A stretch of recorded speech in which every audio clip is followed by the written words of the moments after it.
Assalamualaikum warahmatullahi wabarakatuh. Jumpa lagi dengan channel kita Tiopora. Mudah-mudahan pada hari ini kita semua dalam keadaan sehat walafiat. Dan saya doakan buat teman-teman semua, mudah-mudahan rezekinya selalu mengalir dan menjadi rezeki yang barokah. Amin ya robbal alamin. Pada video kali ini kita akan melanjutkan dari video yang sebelumnya di bagian yang pertama, cara tanam porang dari awal hingga ke panen. Kalau dalam video sebelumnya kita membahas tentang cara pengolahan tanah dan menaikkan pH serta cara pemupukan dasar. Pada video kedua ini adalah tentang aneka macam jenis bibit porang, kemudian cara stressing bibit, serta menganalisa hasil panen dari masing-masing jenis bibit tersebut. Tapi sebelumnya, buat teman-teman yang belum subscribe, silahkan di subscribe dulu channel kita. Mudah-mudahan channel kita menjadi lebih berkembang, dan jangan lupa aktifkan ya tombol lonceng. Terima kasih. Kita mulai saja. Yang pertama adalah tentang macam-macam jenis bibit porang, penanaman porang. Jadi yang perlu kita utamakan dulu adalah tujuan akhir. Jadi tujuan kita menanam porang itu, tujuannya itu apa? Tentunya kalau untuk menanam porang jelas tujuannya adalah di hasilnya, hasil akhir dari hasil panen dari penanaman porang kita. Makanya kalau kita mau menanam porang, kita harus tahu dulu tujuan kita itu apa. Jadi baru setelah itu kita bisa berproses mewujudkan tujuan kita tersebut. Jadi untuk itu, sebelum kita menentukan tujuan, kita juga harus tahu jenis-jenis bibit dan potensi-potensinya. Karena itu, mari kita bahas macam-macam bibit beserta analisa hasil panennya. Bibit porang itu sebenarnya ini saya kelompokkan menjadi 4. Jadi yang pertama adalah bibit dari katak porang, yang kedua adalah dari biji bunga spora, dan yang ketiga bibit dari umbi, dari yang keempat ini bibit tambahan, bibit hasil rekayasa. Nah, yang pertama kita bahas adalah bibit katak. Bibit katak itu kita kelompokkan lagi menjadi 3.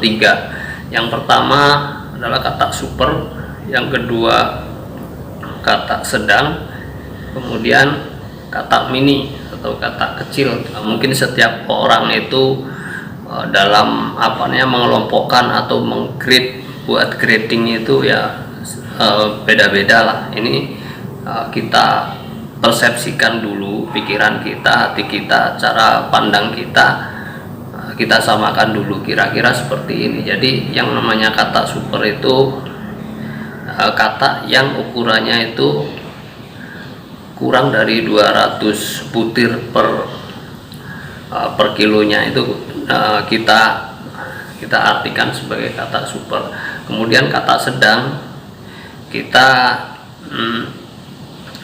grade jadi antara 300 sampai dengan 500 biji per kilonya, kita anggap itu sebagai katak sedang.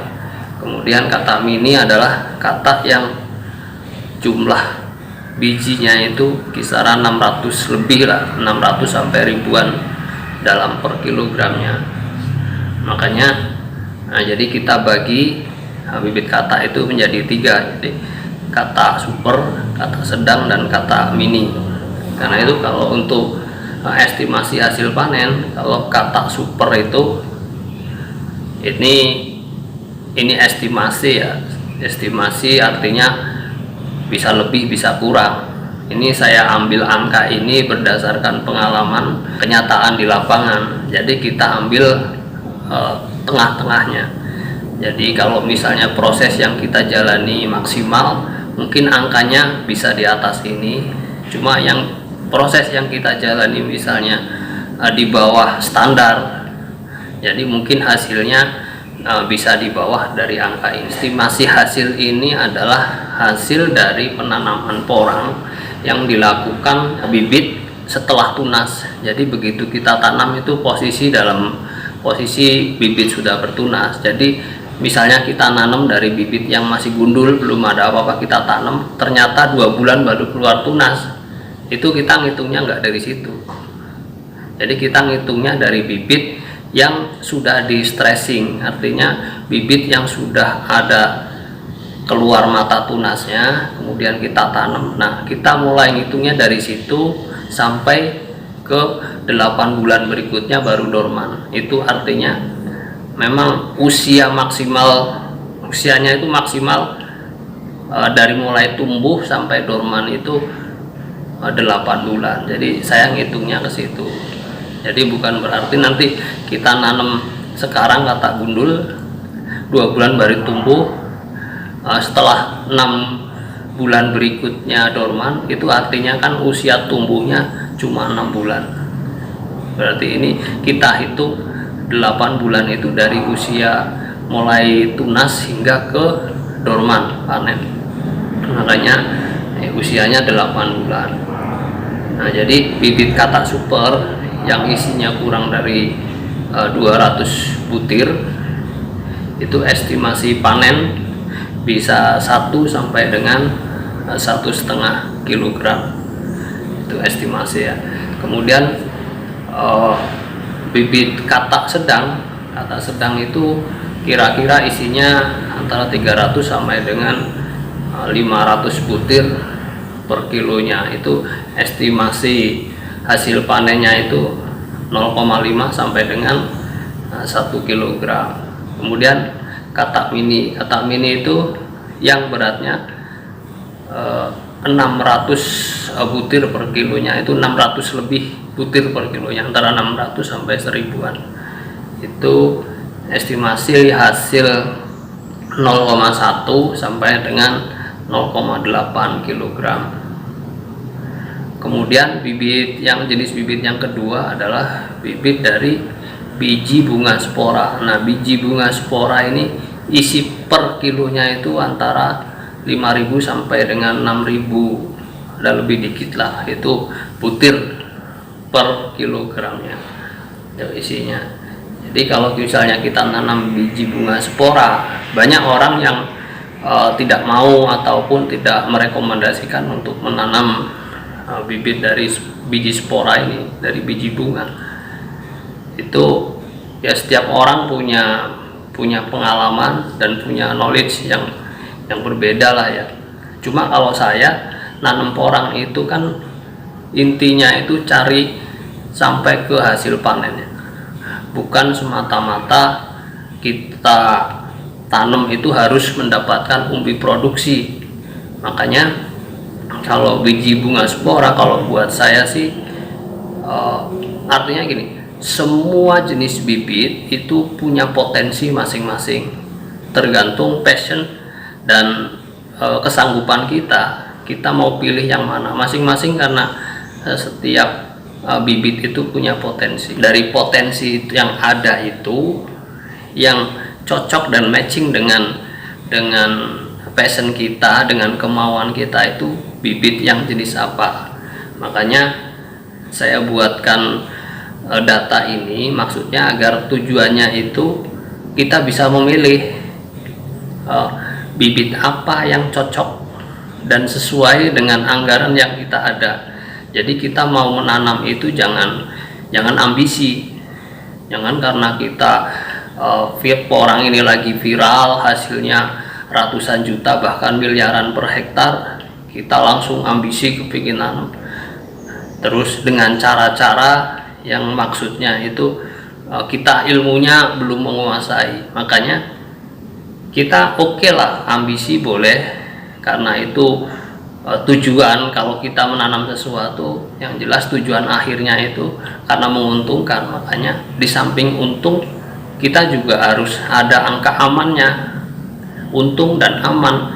Jangan sampai kita berpikiran mengejar untung, tapi angka resiko ketidakamanan itu, resiko keamanannya itu kita kurang. Akhirnya karena ambisi kita kurang beranalisa.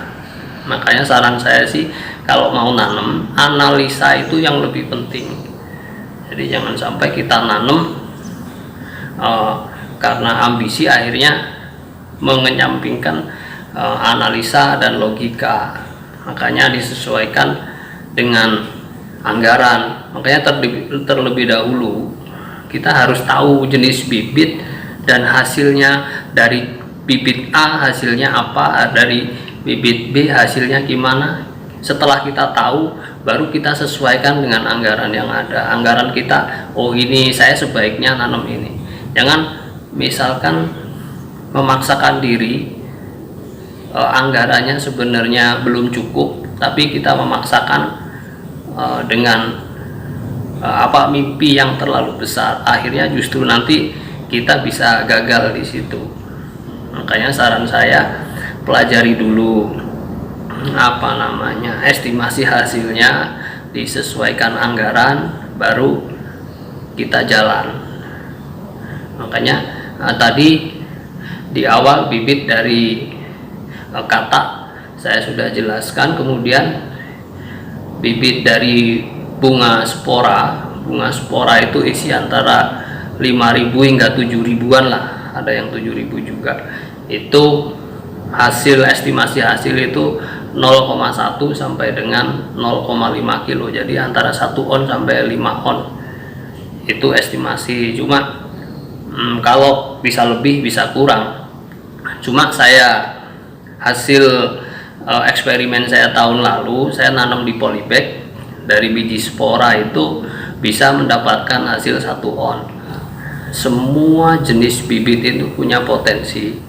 Jangan pikir menanam biji spora itu tidak berpotensi. Jadi potensinya juga besar. Kalau kita nanam 1 hektar full biji spora, kalau misalnya jarak tanamnya 25 cm, itu berapa ribu bibit. Kalau misalnya hasilnya 1 on aja 1 butir, nah itu kan potensinya juga besar. Makanya nanti di akhir saya ada analisanya. Nah sekarang kita lanjutkan ke yang bibit dari umbi. Tadi dari kata sudah, sekarang kita lanjutkan ke bibit dari umbi. Jadi bibit umbi itu ada umbi besar, umbi sedang, dan umbi mini, umbi kecil ya. Sekarang umbi besar. Umbi besar itu yang dinamakan umbi besar, itu umbi yang isinya itu paling enggak itu 1 on ke atas. Jadi minimal 1 on. Nah, jadi 10 biji per kilonya itu minimal. Jadi bisa 10 sampai 10 antara 10 sampai 5 butir dalam per kilonya. Itu dinamakan umbi besar. Jadi kalau umbi besar itu estimasi hasil itu bisa 1 sampai dengan 3 kilo. 3 kilogram per batangnya. Itu estimasi hasilnya.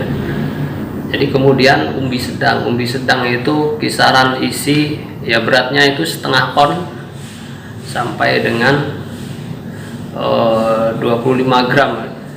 Jadi isi 20 sampai dengan 80 butir per kilonya itu kita kategorikan sebagai bibit umbi sedang. Nah itu estimasi hasilnya antara 0,5 sampai dengan 1,2 kilogram.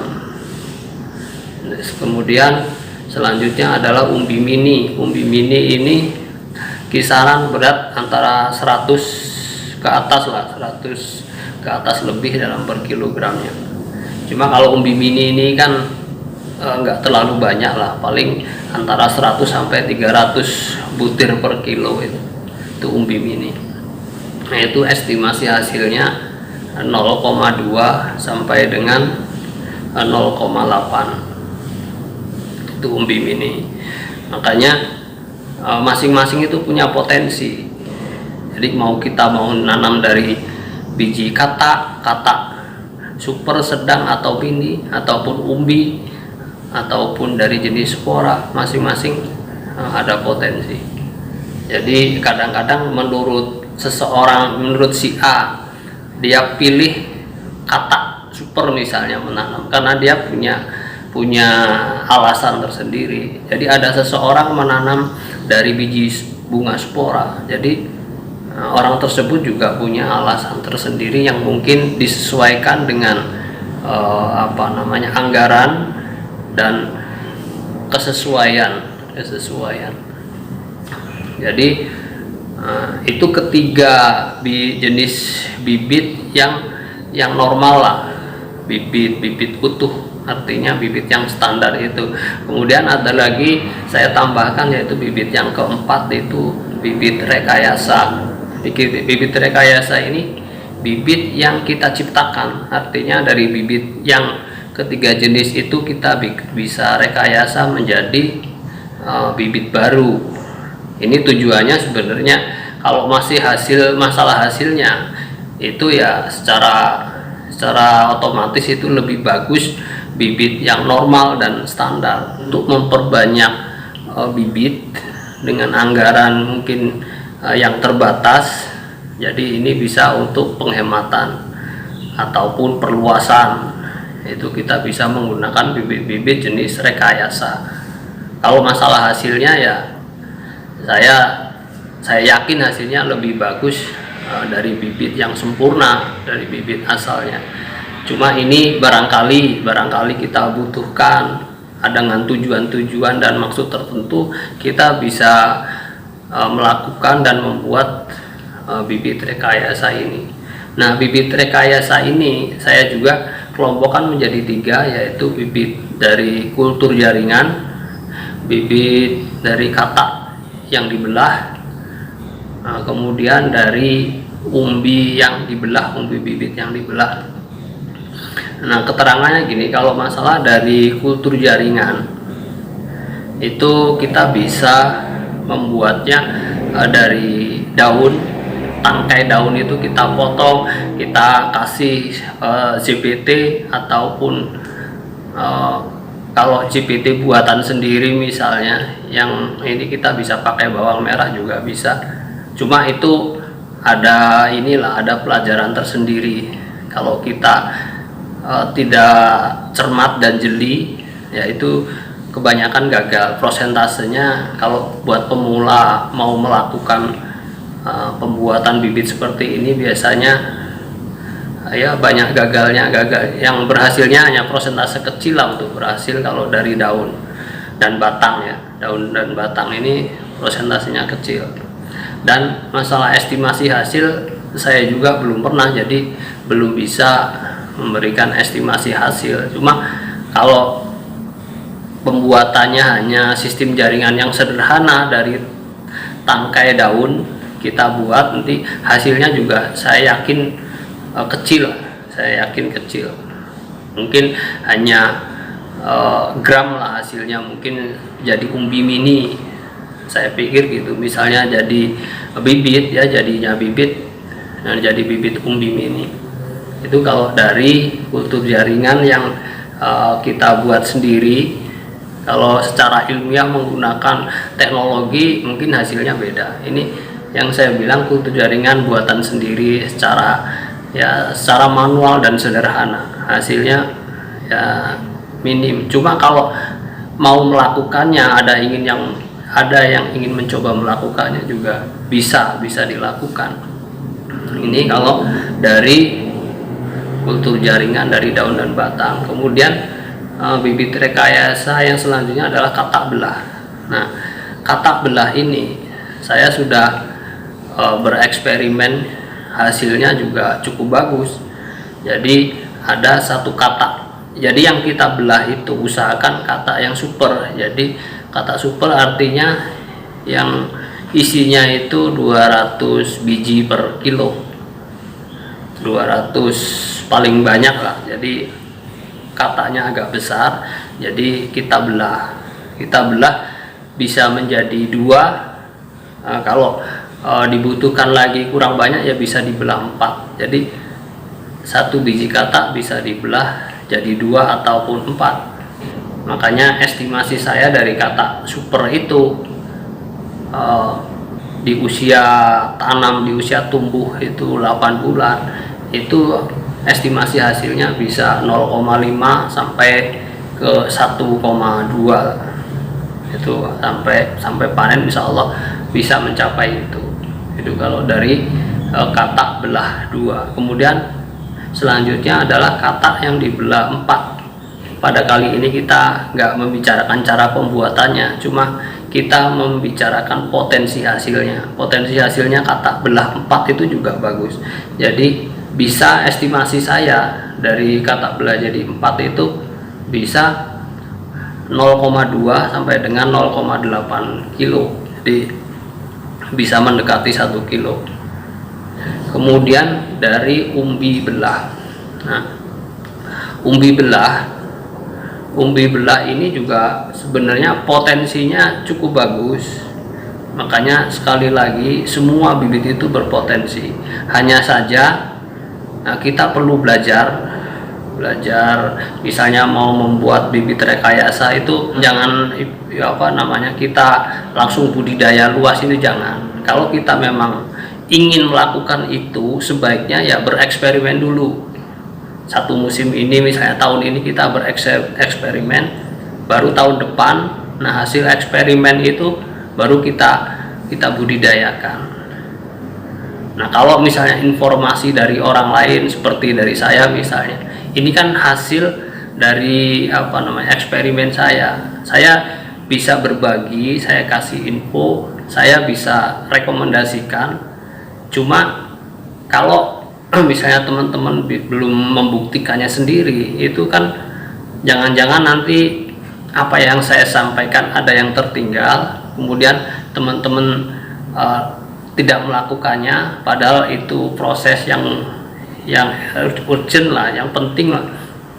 Akhirnya bisa gagal. Makanya kalau ingin melakukan buatan bibit rekayasa ini harusnya melakukan eksperimen sendiri. Setelah terbukti hasilnya, baru di musim berikutnya kita bisa melakukan itu. Kita lanjut ke umbi belah. Nah, umbi belah itu ada tekniknya. Itu menurut saya ada 2 macam. Yang pertama, umbi bulat kita potong di tengah, pas di tengah. Nah, mata tunasnya kita ikut ambil. Jadi misalnya 1 mau kita belah jadi 2 ya pas di tengah itu. Kalau mau dibelah 4 ya pas di tengah, di perempatan itu. Jadi mata tunasnya ikut terbawa. Itu cara yang lebih gampang dan simple. Itu cara pembuatannya juga gampang, hanya dibelah, dikasih yang luka itu dikasih abu ataupun dolomit boleh. Itu tujuannya buat biar lukanya cepat kering. Nah, itu setelah nanti lukanya kering, itu bibit yang potongan itu udah jadi bibit. Jadi nanti dia tunasnya lewat itu mata tunas yang ada itu, walaupun sudah terpotong cuma mata tunasnya itu tetap tumbuh.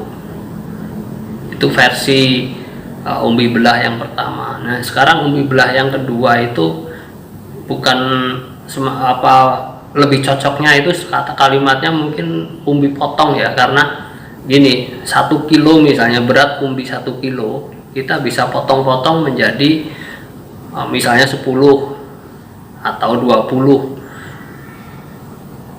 ya. 1 kilo kita menjadi 20, berarti 1 potongnya itu 50 gram. Nah, berat per potongnya itu 50 gram. Itu kalau kita jadikan bibit itu potensinya juga luar biasa. Itu kalau lihat pertumbuhan, saya sudah bereksperimen, cuma hasil akhir itu, hasil umbinya belum diketahui, cuma hasil pertumbuhannya sangat bagus. Istilahnya kalau bibit dari umbi yang dipotong itu dengan berat 50 gram per potongnya, itu pertumbuhannya setara dengan katak super. Pertumbuhan batangnya itu setara dengan katak super, artinya potensinya juga cukup bagus.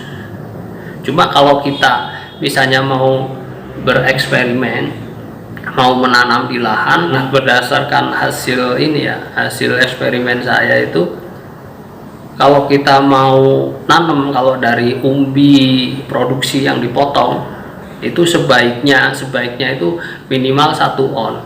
Ini estimasi saya seperti ini. Kalau dari umbi belah yang 1 kilogram kita belah menjadi 10, berarti satu potongnya itu 1 on, itu estimasinya hasilnya itu bisa 1 sampai dengan 2 on, bisa segitu. Kemudian kalau umbi 1 kilo dibelah menjadi 40, itu berarti cuma 25 gram per potongnya. Itu potensi hasilnya itu antara 0,5 sampai dengan 1,2, setara dengan ya umbi sedang lah. Jadi itu penjelasan mengenai bibit dan estimasi hasil berat panennya. Kemudian yang selanjutnya adalah cara pemilihan bibit. Cara pemilihan bibit yang baik. Kalau untuk cara pemilihan bibit katak, bisa dilihat di video saya sebelumnya, nanti saya kasih link di bawah ini di deskripsi. Jadi teman-teman bisa lihat cara bibit katak bibit katak super itu yang seperti apa. Tapi garis besarnya gini, kalau bibit katak super itu ya bentuknya, permukaannya agak kasar, dia cenderung bulat karena usia dorman dan waktu tanamnya mungkin cukup, akhirnya dia kelihatan gemuk, sehat. Dan luka di bekas nempel di batang itu dia cenderung rata karena dia jatuhnya itu karena dorman, jadi dia halus rata. Dia beda kalau katak yang dipaksa dipanen, dia dipetik dia akan rusak. Jadi di bekas tempat dia nempel di tangkai itu dia rusak, cenderung masuk ke dalam, itu katak kurang bagus.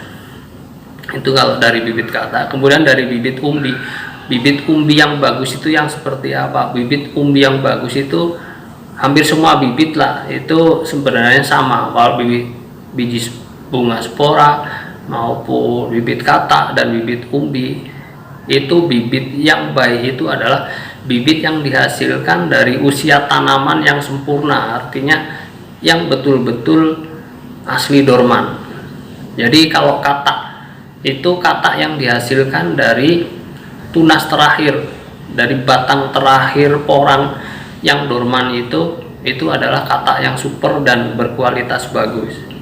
Jadi kalau ada katak yang misalnya kayak bulan ini, kalau sekarang ini kan katak sudah ada yang panen, ini di tunas yang kedua, ada tunas yang ketiga orang-orang yang nanam, yang sekarang masih belum dorman sempurna, cuma di tunas-tunas awal itu sudah ada yang dorman.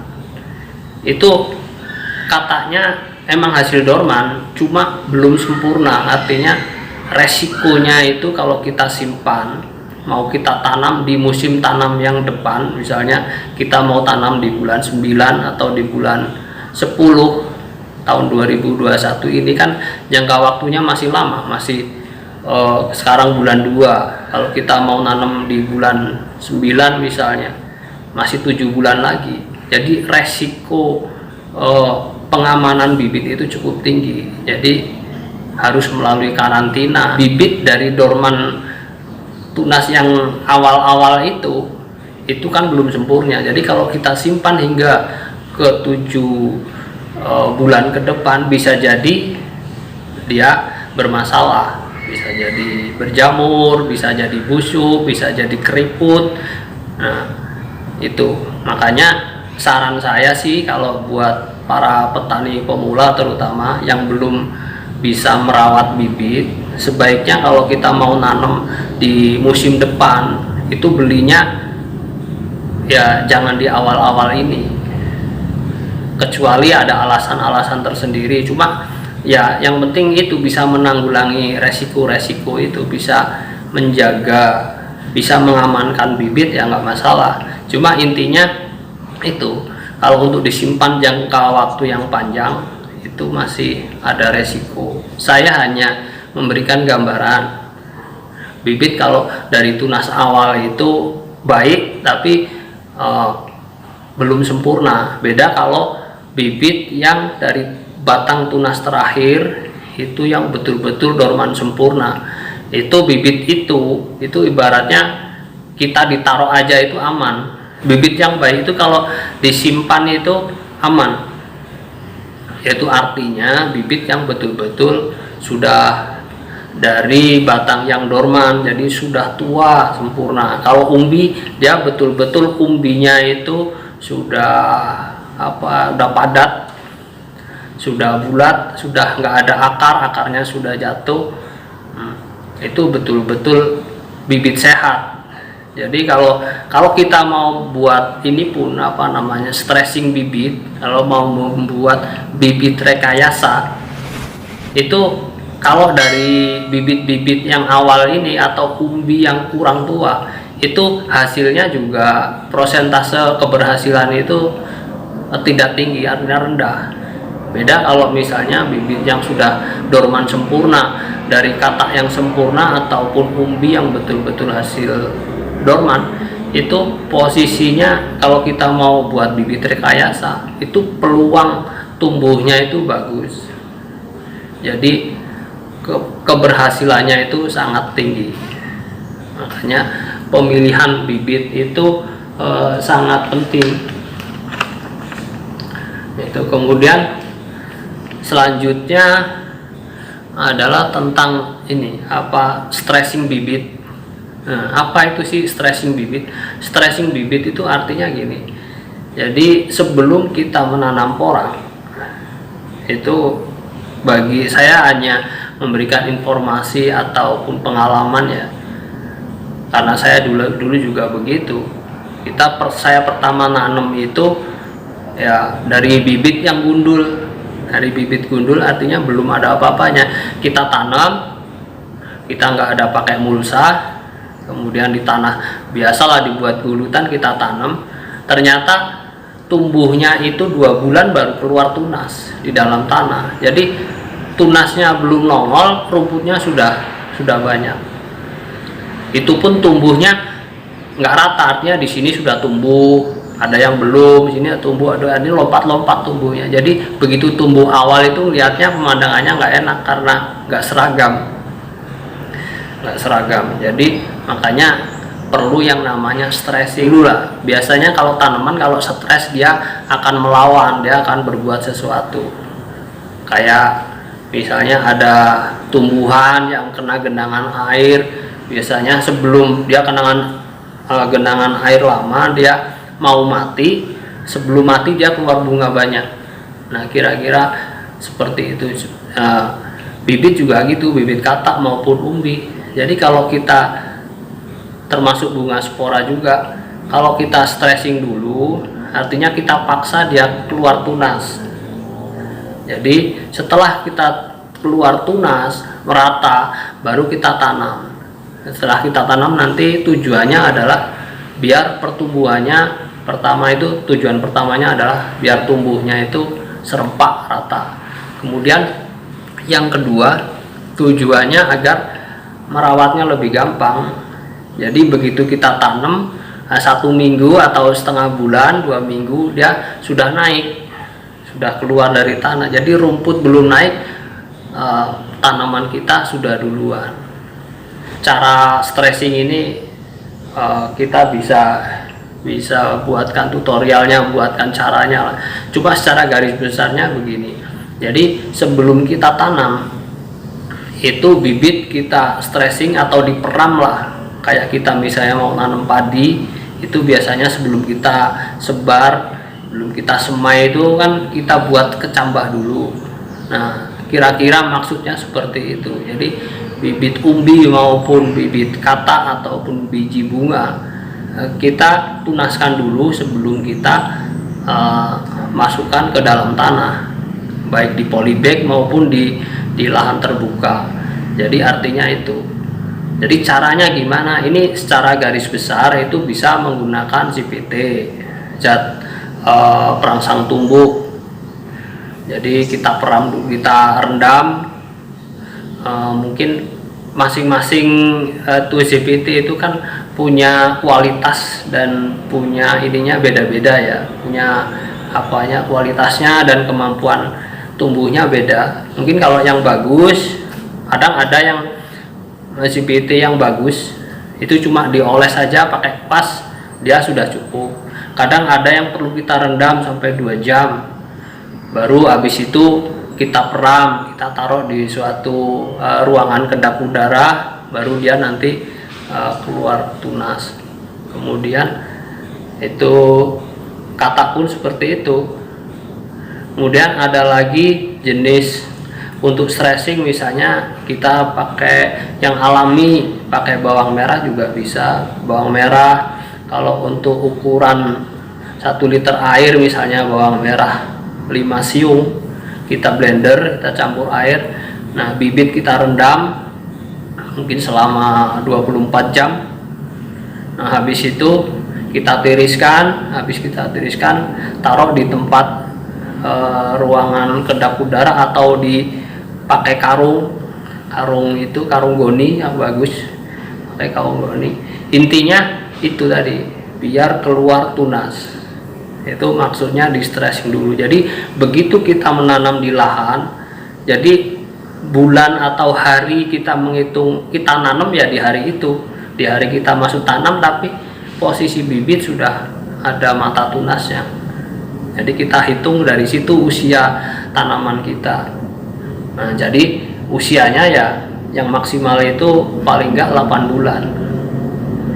Jadi untuk mempercepat, nah ini tambahan lah ya, tambahan mungkin ataupun peringatan, mumpung saya ingat, jadi kalau mau nanam biar usia tanaman kita panjang, usahakan kita mau agak ini sih, biar nambah biaya sedikit, nambah anggaran, jadi kita tanam di polybag terlebih dahulu. Jika misalnya musim tanam di suatu daerah bulan 10 misalnya baru ada hujan, jadi sebelum bulan 10 itu mungkin kita 2 bulan sebelumnya, bulan 8 kita sudah mulai proses bibit. Bulan 8 itu posisinya kita sudah ada tunas, sudah keluar tunas, kita masuk polybag. Jadi begitu di polybag 2 bulan dia sudah tinggi, begitu bulan 10 misalnya sudah ada hujan, polybag yang umur 2 bulan itu kita tanam di lahan. Nah, awal musim hujan usia kita sudah 2 bulan, usia tanaman kita sudah 2 bulan, artinya waktu tumbuh atau usia tumbuh tanaman kita itu cukup panjang. Jadi potensi hasil juga insya Allah hasilnya maksimal. Jadi jangan sampai kita misalnya nanam kayak sekarang ini, ada orang yang nanam dari bibit cabutan, ya masih oke lah mungkin bibit cabutan ataupun dari polybag kalau bulan 2 sekarang ini. Coba kalau bulan 2 sekarang ini misalnya kita nanam dari bibit yang bulat, yang masih butiran, masih belum ada tunas, kita tanam di bulan 2. Bulan 2 kita nanam, apalagi belum ada tunas, 2 bulan ke depan baru keluar tunas, bulan 4, bulan 8 dorman, usianya cuma 4 bulan. Apa yang terjadi di usia 4 bulan porang?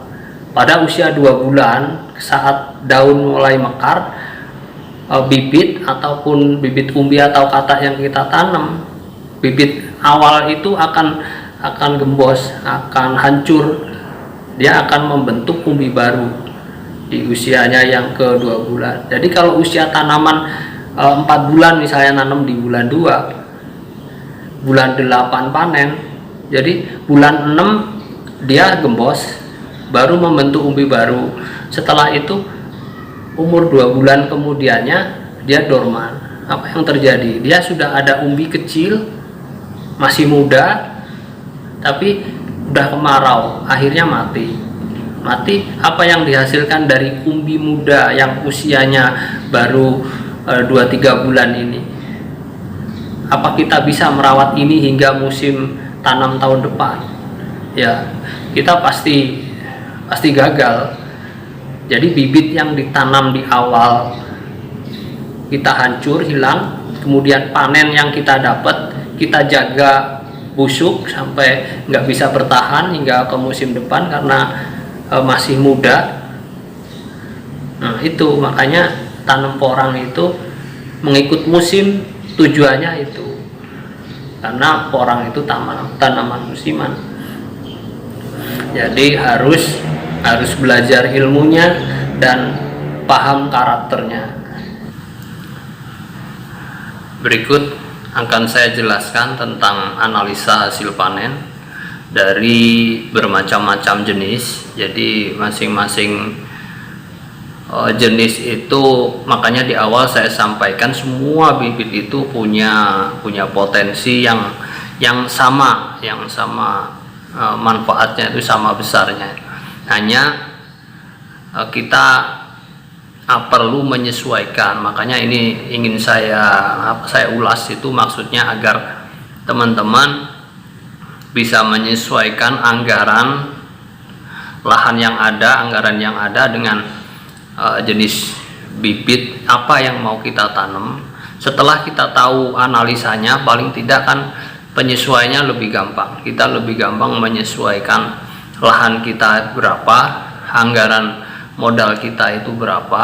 Nah baru kita bisa menentukan bibit apa sih yang pas buat kita tanam. Makanya berikut ini saya berikan daftar analisa hasil panen dari masing-masing jenis bibit. Jadi yang pertama adalah katak super ya. Katak super kita ambil beratnya itu berat rata-rata, yaitu bisa lebih kecil bisa lebih besar. Jadi kita ambil tengahnya aja lah, kira-kira seperti itu. Jadi harga pun kita harga yang kira-kira harga sedang lah, harga tengah-tengah. Makanya pertama yang pertama adalah katak super. Katak super itu berat rata-ratanya 1,2. Jadi jarak tanamnya 50 x 40 cm, populasi per hektarnya itu bisa 50.000 batang. Jadi jumlah tonasenya itu bisa 60 ton. Jadi asumsi harga setelah kita panen diperkirakan 10.000, berarti totalnya itu 600 juta. 600 juta kalau kita kalikan angka resiko kematian, resiko kegagalan yang 20%, jadi angkanya itu hasilnya 480 juta.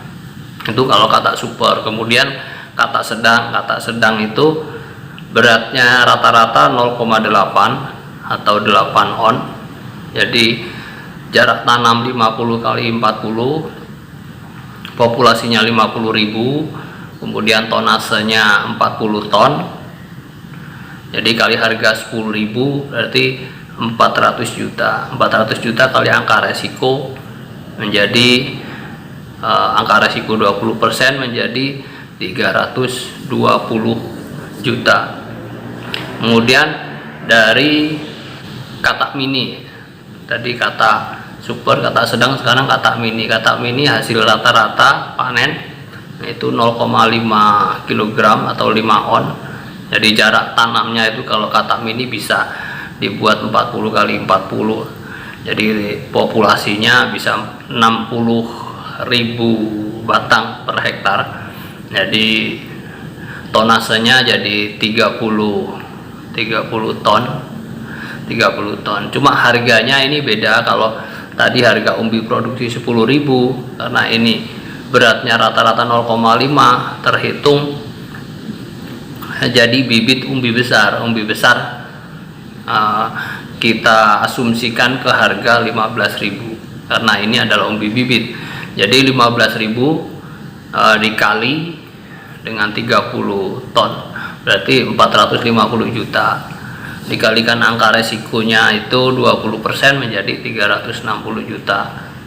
Jadi ini untuk kata jadi paling enggak ini sebagai acuan kalau misalnya kita mau tanam apa sih, kata mini, kata sedang, atau kata super, atau kata campur. Jadi yang mini, sedang, sama yang besar campur. Jadi ini sebagai acuan aja ya, biar untuk menentukan kita mengambil keputusan mau ngambil bibit yang jenis apa. Kemudian yang selanjutnya adalah biji bunga. Nah, biji bunga ini banyak yang berpikir, ataupun sebagian orang lah, ada yang berpikir bahwa ini tidak punya potensi. Padahal kalau kita mau serius, kita olah tanah bagus, segala macamnya itu serba maksimal dan ideal, maka potensi biji bunga ini juga sangat bagus.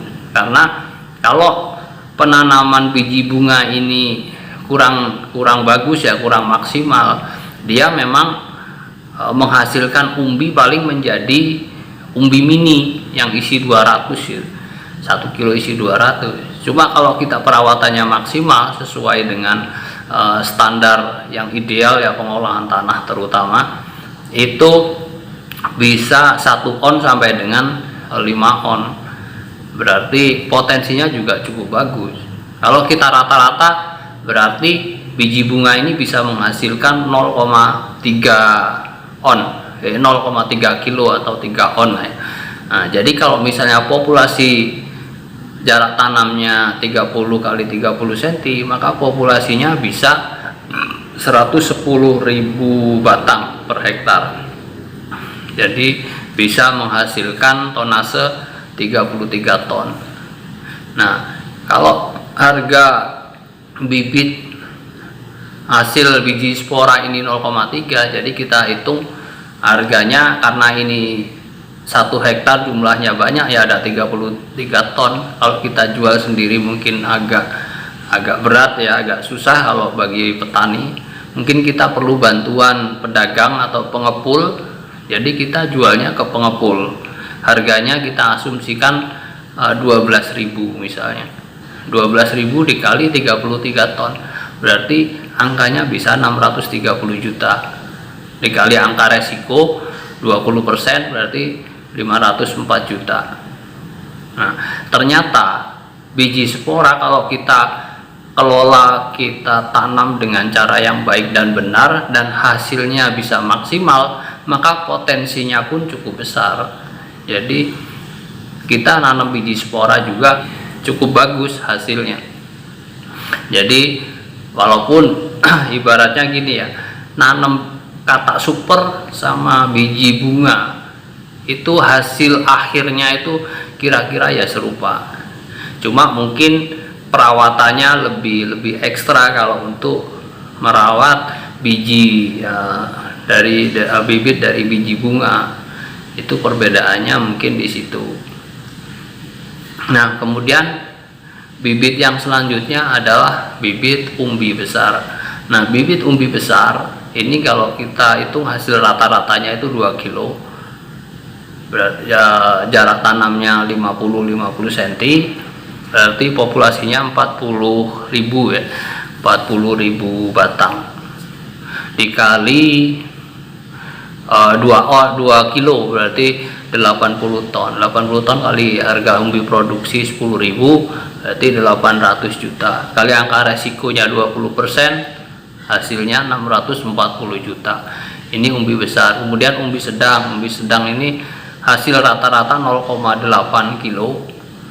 Di jarak tanamnya 50 kali 40, populasinya 50.000, berarti jumlahnya 40 ton, kali harga estimasinya 10.000, berarti jumlahnya 400 juta, kali angka resikonya yang 20%, jadi jumlahnya 320 juta. Ini umbi sedang. Kemudian umbi mini. Umbi mini ini berat rata-ratanya 0,5 kilo atau 5 on. Jarak tanamnya kalau umbi mini bisa 40 kali 40 cm, jadi populasinya bisa 60.000, dan tonasenya jadi 30 ton kali harga, karena 0,5 rata-rata tadi ya, berarti ini masuknya ke umbi bibit. Jadi umbi bibit besar itu kalau kita jual, asumsi harganya itu sekitar 15.000, jadi dikali 30 ton berarti totalnya 450 juta. 450 juta kali angka resiko 20% berarti 360 juta. Itu hasil estimasi ya, dengan asumsi harga, asumsi berat, itu semuanya buat analisa. Ini kan sifatnya analisa, jadi biar kalau kita mau menanam sesuatu, menanam porang terutama, jadi sebelum kita nanam kita sudah harus tahu dulu tujuan kita itu mau seperti apa. Mengenai analisa bibit, nah, kita kan bisa menentukan, oh ternyata yang tepat harus saya tanam bibit yang jenis ini. Apa mau biji spora itu juga punya potensi, mau umbi mini juga punya potensi. Nah, semuanya ada potensinya masing-masing, tergantung mana yang sesuai dan cocok dengan anggaran yang ada. Nah, saya tambahkan lagi untuk bibit rekayasa. Bibit rekayasa itu sebenarnya hasil akhirnya itu sama. Kalau misalnya bibit rekayasa dari umbi belah, dari 1 kilo dibelah jadi 10, itu berarti berat potongan satu bibit itu 1 on. Nah, bibit 1 on itu hasil panennya itu serupa dengan umbi sedang. Berarti dia ibaratnya kalau dibelah itu kita turun 1 tingkat, ibaratnya seperti itu.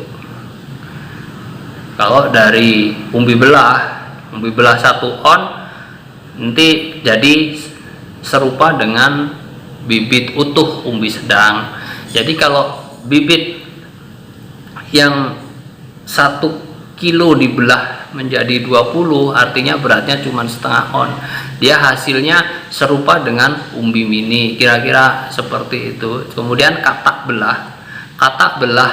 super dibelah jadi 2, itu hasilnya sama dengan katak sedang. Itu kira-kira seperti itu. Jadi katak super yang dibelah jadi 4, itu hasil panennya itu serupa dengan katak mini. Jadi dia kalau dibelah itu dia turun 1 tingkat dari bibit bibit yang normal. Makanya mudah-mudahan informasi ini atau analisa ini bisa bermanfaat buat teman-teman, terutama buat teman-teman pemula. Jadi agar kalau kita mau nanam porang, kita sudah tahu pilihan, sudah bisa memilih mana yang cocok dan sesuai untuk kita tanam. Nah, itu saya rasa pembahasan kita untuk masalah bibit saya cukupkan sampai di sini dulu. Nanti di bagian ketiganya kita sambung ke masalah pemupukan. Jadi pemupukan itu ada fase-fase. Yang pertama sudah kita ada pupuk dasar, kemudian fase kedua itu masa vegetatif, kemudian di masa pertumbuhan dan vegetatif, kemudian masa generatif. Nah, jadi perlu pemupukan yang tepat, jangan sampai kita salah sasaran artinya salah pupuk.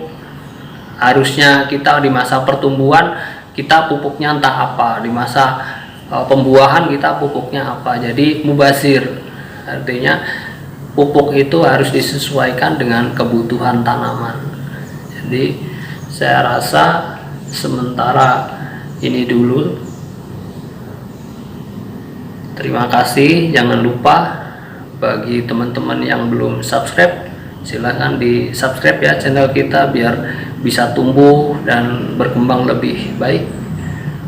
Terima kasih. Saya doakan buat teman-teman semua selalu sehat walafiat, diberi kemurahan rezeki yang berkesinambungan dan berterusan, dan yang tentunya yang membawa barokah. Amin ya robbal alamin. Wassalamualaikum warahmatullahi wabarakatuh. Amin. I give you my heart.